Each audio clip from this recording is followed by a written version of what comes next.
The crew of the local trawler, Anna-E, made the surprise catch yesterday morning while trawling the ocean bottom 9 kilometres off the coast of Port Stephens. Hauling in what they thought was a particularly heavy catch, they found instead they'd netted much of the wing and a drop tank from a Mirage fighter. In March this year, a Mirage developed engine trouble while taking part in exercises in the area and crashed into the sea. Flight Lieutenant Mike Sargent says this is almost certainly a part of that plane. Well, given the lack of corrosion on it and the position it was found, mainly the position where the wing was found, we're confident that it was the aeroplane that went down about 5 months ago. Right. Is it likely to help you at all to determine why that plane went down? Well, it's possible, but unlikely. The aeroplane that went down had an engine malfunction, and to assist in that sort of inquiry, we would really need the fuselage. While the pilot of the Mirage was recovered unharmed, the plane has remained hidden. The Air Force undertook an extensive search of the area after the crash, but were hampered by bad weather and failed to find anything. Flight Lieutenant Sargent says a new search will now be considered in the light of yesterday's discovery. We will be looking at that. It will be a number of considerations. Now that we've found this piece, we'll be looking at the positioning and also the work that would be required to investigate further, and of course the cost.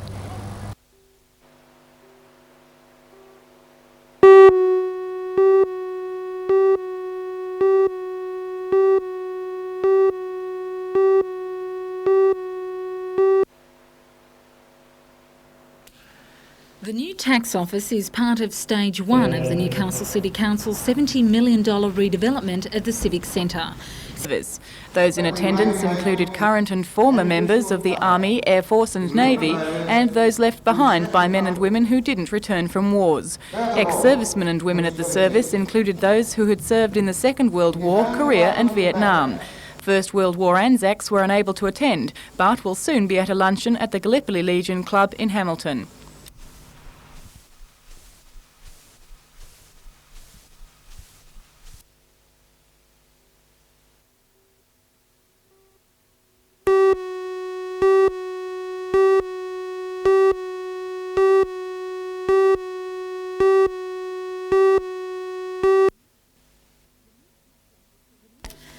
The new tax office is part of stage 1 of the Newcastle City Council's $70 million redevelopment at the Civic Centre.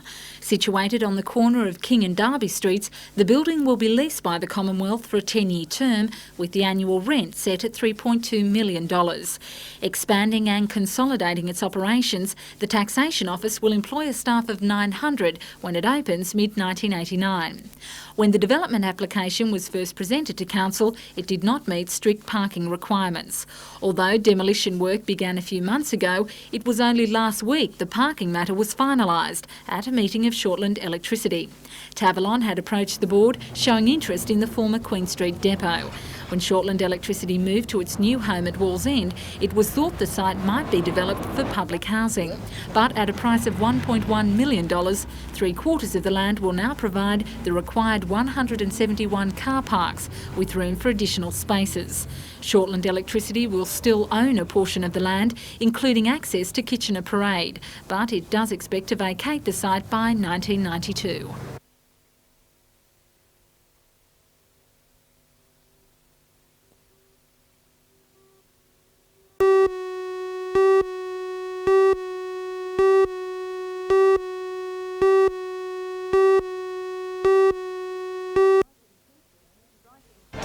Striking teachers met across the state today to consider a recommendation that they accept a 4% second-tier wage increase. The Teachers Federation also recommended teachers reject a decline in teacher working conditions. We'll bring you the results of those meetings tonight. For all the news, join us tonight at 6.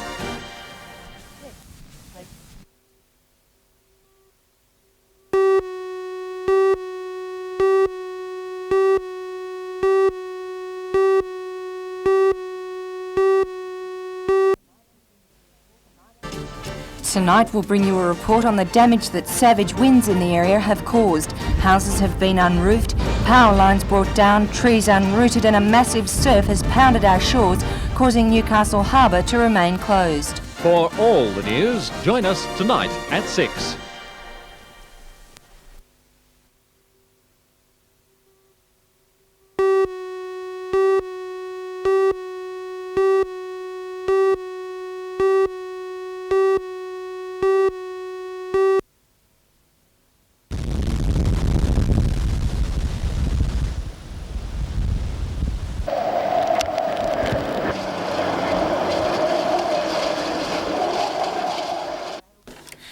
Gale force winds began ravaging the city and coast overnight and continued their path of destruction all day. At the beach, waves pounded our coastline, forcing the harbour to be closed. By early morning, it was easy to see that the violent weather had taken its toll. Houses were unroofed, power lines brought down, trees uprooted and garages destroyed. This enormous tree kept people on their toes when it threatened to collapse on a Merriweather Heights house.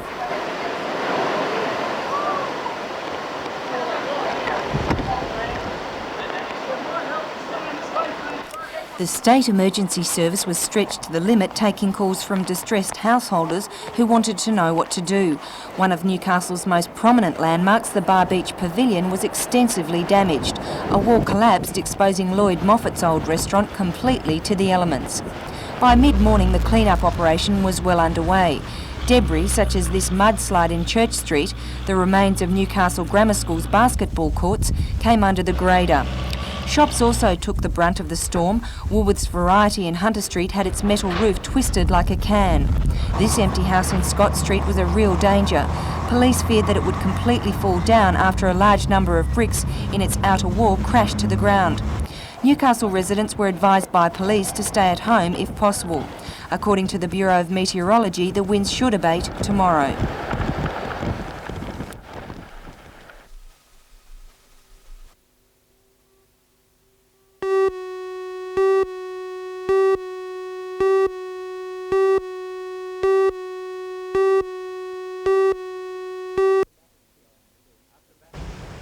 After battling growing seas for the past 2 days, this Danish registered 10-metre sloop sent out a distress call at 9:30 this morning.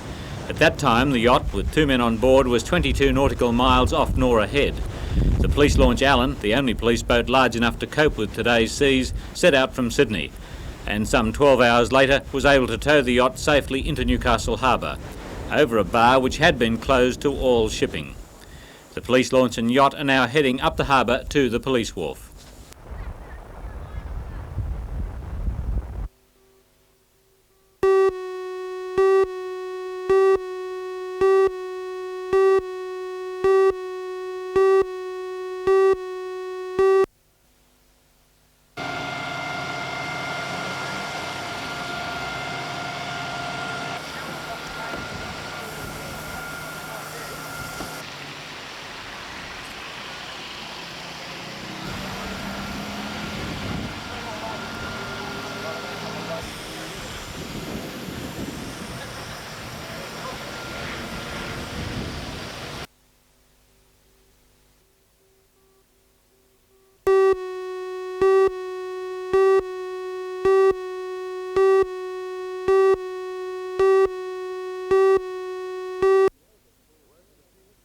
The worst appeared to be over for Bulahdelah late yesterday. Expanses of river flats still submerged, isolating several farmhouses, and main roads in the town closed to traffic, but the floodwaters were abating.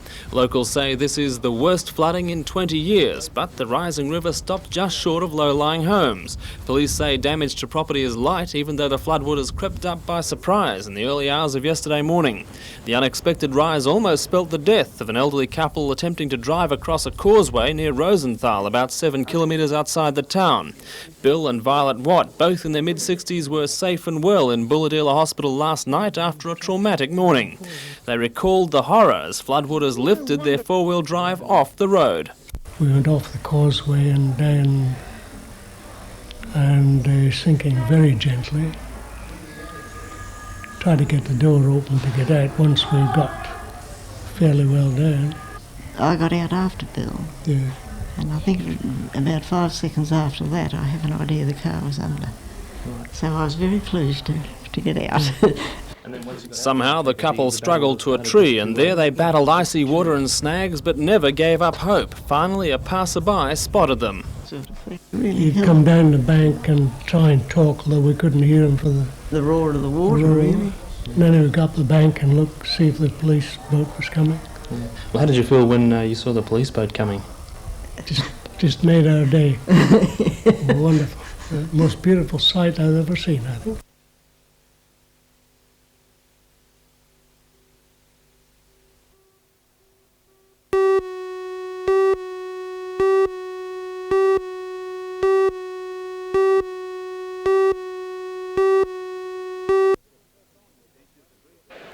Teachers agreed to press on with their claim for a 4% wage rise and reject government plans to cut back on their release time and alter occupational health and safety conditions. In particular, teachers are angered by a government plan to end an agreement known as the Meadowbank decision, which prevented high school teachers being allocated extra classes once their Year 12 students had entered the HSC period. The government also wants to end the practice of giving teachers breaks during working hours to undertake occupational health and safety training. The teachers took their decision to the Trades Hall last night, arguing that the dispute will have wider trade union implications. Meanwhile, the Teachers' Federation will meet in Sydney on Tuesday to discuss further action.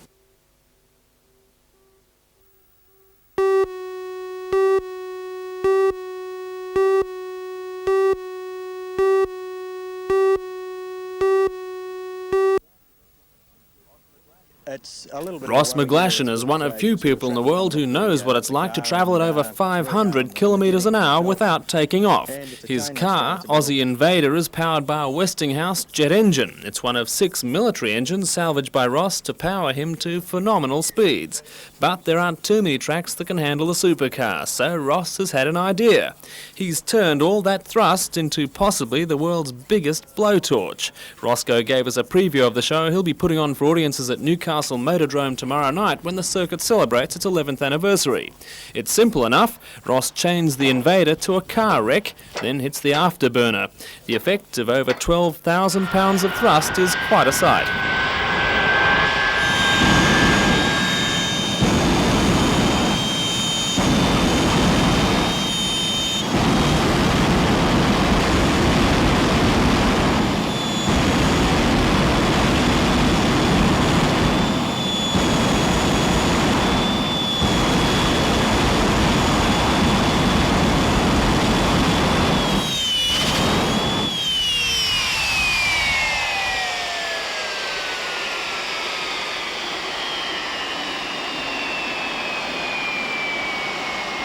The tailgate was a bit stubborn on it, but yeah, we got there. Isn't there a bit of risk involved here?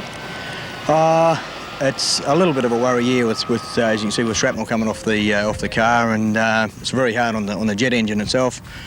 And if the chain lets go, it's a bit of a worry, mate. You wouldn't sort of pull up too good on the jet car, wouldn't pull up too good on this sort of surface. But apart from that, no worries.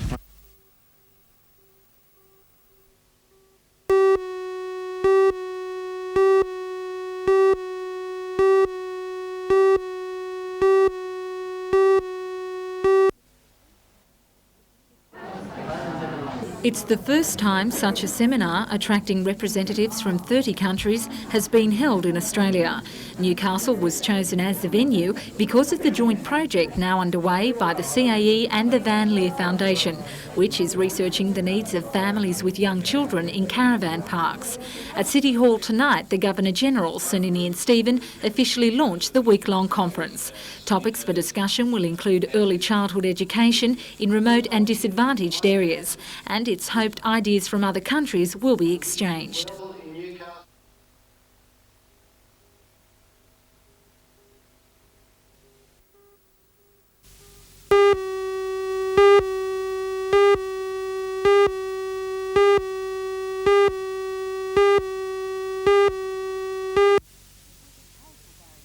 It was a casual Barry Unsworth who let it slip yesterday that he had stitched up a deal with Federal Treasurer Paul Keating for the coal industry. Only on Friday of last week, I was in Canberra at the EPAC meeting. I talked to Paul Keating and we finally stitched up the deal.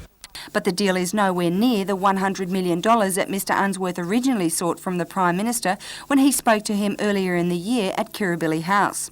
It also appears that the federal government has backed down from its recent decision to provide $20 million on the condition that the state government provide $40 million of its own funds. We have agreed that there will be a $40 million rescue package funded on a dollar-for-dollar basis, $20 million for the Commonwealth, $20 million for New South Wales.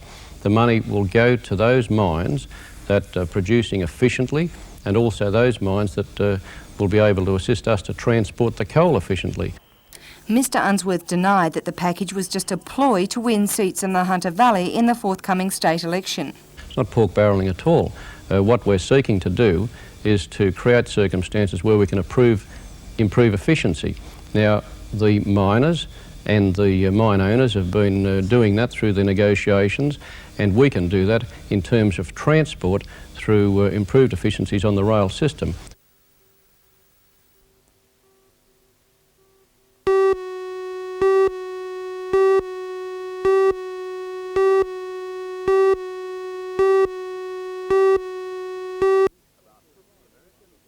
About 50 Americans from the East Central Florida Club of the Friendship Force have spent the week in Newcastle as guests in the homes of fellow Australian members. Formed a decade ago in Atlanta, the Friendship Force has some distinguished patrons, including ex-President Jimmy Carter and Muhammad Ali. Put simply, the philosophy of these world travellers is to send arms that embrace rather than arms that kill, and they're certainly prepared to travel. I have visited Russia, China, South America, the country of Colombia, and I have been right here in your lovely city. And just how much do you think these visits achieve? Very much. These people are, every place I've gone, they've been so friendly. Later, the Newcastle Friendship Force members will travel to America to repay the visit, but the members say the Friendship Force works as an international exchange program which will hopefully do its bit to promote understanding and world peace.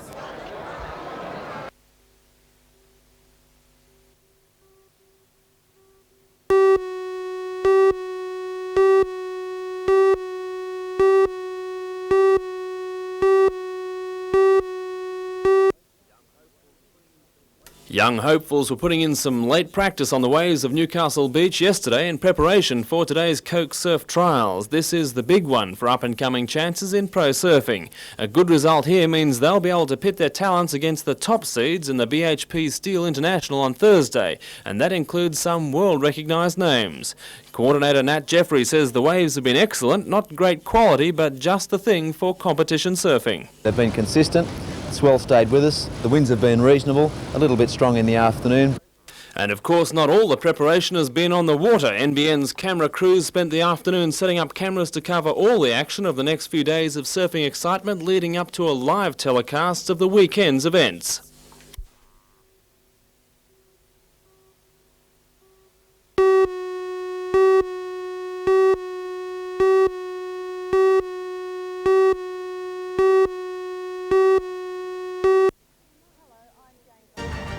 Hello, I'm Jane Button. Tonight I'll be reporting on a spate of bank robberies in Mayfield. Today the National Australia Bank was held up and a man got away with $5,000. For all the news, join us tonight at 6.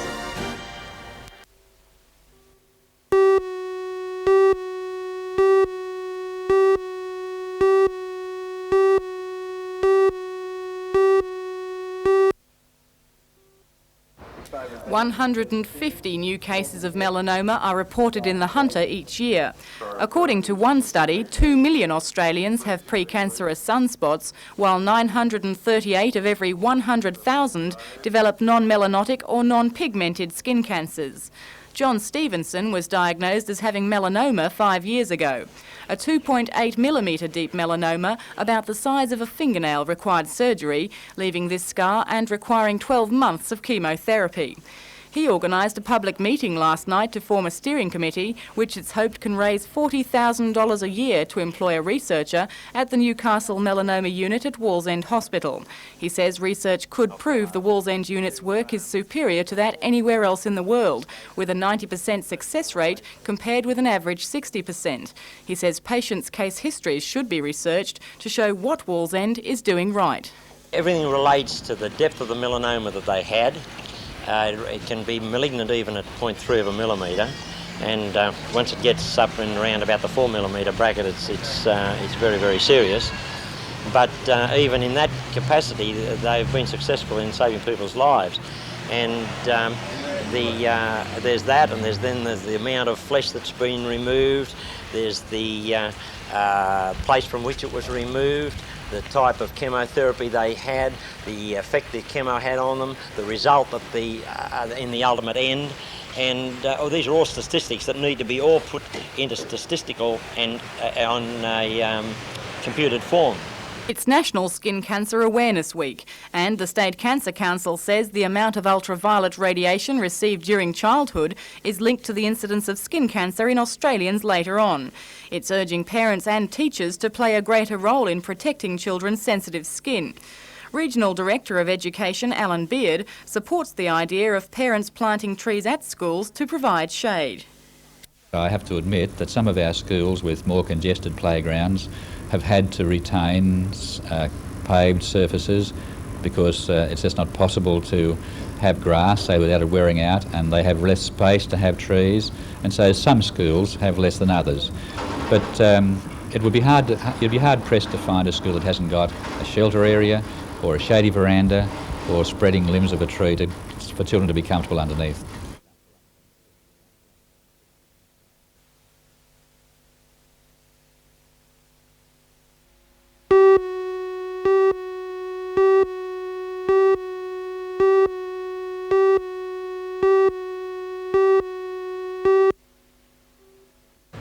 The police hunt started minutes after the hold-up at the National Australia Bank on Maitland Road. Witnesses said the man brandishing a handgun approached a woman teller and demanded money. He then fled on foot with $5,000. A customer chased the man but lost him near the Waratah Railway Yard, and despite an intensive police search, no sign of the culprit or the money. Police later recovered a replica pistol found by a council worker in nearby toilets. Items of clothing were also found in a lane near Hanbury Street. Police have no doubt the man is also responsible for another hold-up at the Advance Bank in Mayfield on Monday. He's described as 25 to 26 years of age, of slim build, about 175 centimetres tall, with collar-length brown hair.